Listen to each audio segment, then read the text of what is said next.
Amigos, amigas, el diálogo nocturno y sin censura de hoy va a dejar la víbora chillando. Y no solamente porque nuestro invitado no le saca el parche, sino porque los acontecimientos políticos están candentes. Ayer fue noticia el anuncio de Omar García Harfuch, el que fuera secretario de Seguridad en tiempos de la doctora Claudia Sheinbaum como jefa de gobierno de la Ciudad de México, de que buscaría la candidatura del PT Verde Morena rumbo al 2024 y buscar así la jefatura de gobierno.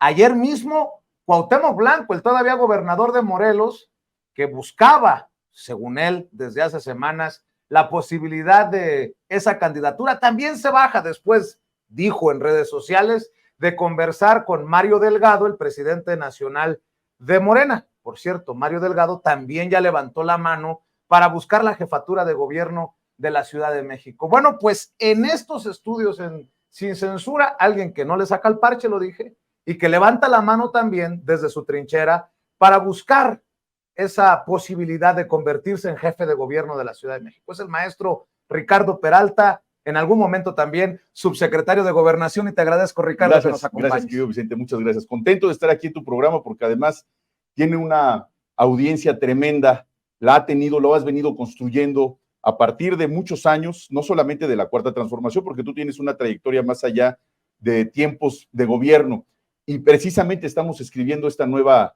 etapa de gobierno que puede venir, que evidentemente primero será la coordinación de la defensa de los comités de la Cuarta Transformación, y lo dices bien, no le saco, estoy aquí y sí levanté la mano y voy a seguir participando porque esta ciudad no puede ser bajo ninguna circunstancia un gobierno de una sola persona. Este es un gobierno que eventualmente, cuando se den los hechos, cuando vengan los tiempos para la sucesión dentro de los tiempos electorales, sin duda tiene que ser plural, porque esta ciudad es muy cosmopolita y pensar que una sola ideología, que una sola persona puede tomar las decisiones de más de 20 personas, 20 millones de personas que convivimos diario en la Ciudad de México, no solamente es un tanto cuanto envidioso, sino fuera de la realidad. Esta ciudad tiene que ser la ciudad de todos y la ciudad es nuestra. Vamos a ir y venir en el tema, si te parece, pero déjame iniciar preguntando cómo ves esta realidad.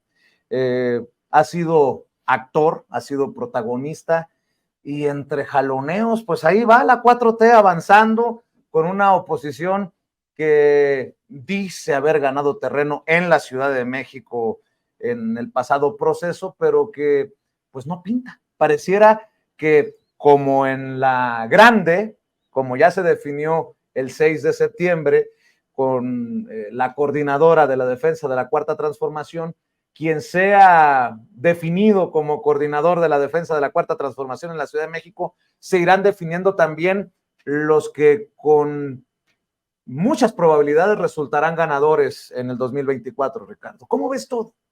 Yo creo que hay una gran oportunidad, sin duda, en el 2021, más allá de todas las justificantes de que eran elecciones intermedias y que comúnmente hay reacomodos políticos en las elecciones intermedias, pero la realidad es que la historia de la Ciudad de México como gran bastión de la izquierda mexicana nunca había tenido una condición donde se perdiera más de la mitad del territorio electoralmente hablando, por lo menos hablando de las alcaldías, cosa que no sucedió en el Congreso, pero sí en las alcaldías. 9 de 16 alcaldías fueron de la oposición, son de la oposición en este momento, y esto da un matiz de una lucha política que no se había dado hace algunos años cuando comenzó la reforma política de la Ciudad de México, después de la emisión de la Constitución de la propia Ciudad de México, es decir, la vida democrática y la vida política ya como una especie de entidad federativa que no lo es tampoco, es un ente,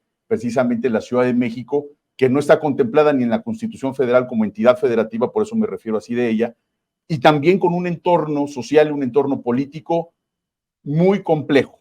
Y no quiero decir muy complejo, difícil de ganar. Ciertamente también es una sociedad sumamente politizada, sumamente informada, donde más allá de la condición nacional y que la doctora Sheinbaum haya logrado tener esta coordinación nacional, la Ciudad de México se cuece en una olla aparte. La Ciudad de México es claroscuros de todo. La Ciudad de México sigue siendo el centro político, económico y social, cultural y educativo de nuestra nación. Bueno, aunque algunos pensamos que la capital cambió rumbo a Tabasco en los últimos años, ¿no? Que Tabasco se convirtió en la capital política de nuestro país. Pues mira, Tabasco ha aportado al hombre, al estadista, al demócrata más importante de los últimos 100 años, sin duda, que es Andrés Manuel López Obrador. Pero la capital del país, que es la capital de todos los mexicanos, sí requiere de un perfil que no necesariamente esté tan ligado a ciertas condiciones que se han denominado como sectarismo, que se han denominado como radicalismos.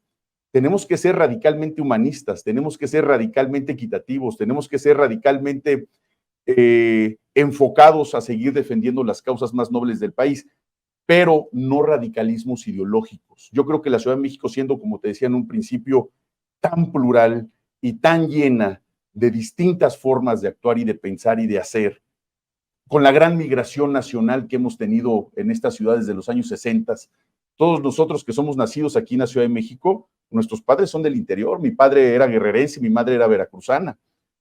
Toda la gente que conozco, o en gran porcentaje, la mayoría no son de padres nacidos en la Ciudad de México, lo que nos dicen como chilangos, pues, entre muchas acepciones y muchas descripciones. A ver, Ricardo Peralta, ¿tu mamá de Veracruz, dijiste? Mi mamá era de Poza Rica, Veracruz. ¿Y tu papá de Guerrero? De Guerrero, de la tierra caliente del estado de Guerrero. Y mucho de tu protagonismo es en Zacatecas.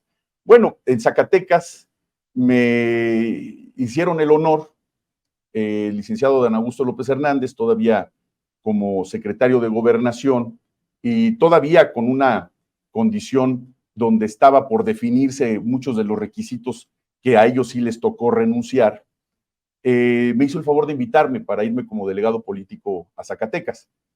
Fíjate que ahora que dices, yo hijo de guerrerense, de veracruzana, pero en Zacatecas, pero en realidad yo conozco todo el país.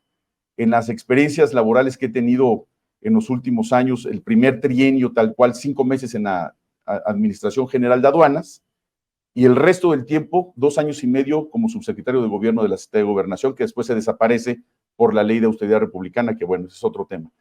Pero tuve la oportunidad, no solamente en la subsecretaría desde antes, pero particularmente en la subsecretaría, de conocer cada rincón del país y la problemática y cómo se resuelven muchos temas de gobernabilidad, que muchos de ellos, o la gran mayoría, se concentran en la Ciudad de México. Muchas condiciones de manifestaciones, de expresiones populares, de expresiones sindicales, de campesinos, de organizaciones de maestros, de organizaciones de universidades públicas, todas las expresiones llegan al centro de la Ciudad de México, llegan a las distintas dependencias y son resueltas en gran parte en las mesas políticas que se arman precisamente en la Subsecretaría de Gobierno, entonces de la Secretaría de Gobernación. Y eso me confluye y me lleva a la Ciudad de México. ¿Por qué conozco la Ciudad de México? Pues precisamente porque todo confluye aquí. Quizá en una visión más local, pero lo que condiciona y las situaciones que suceden de alcaldía a alcaldía es el reflejo de lo que sucede en todo el país.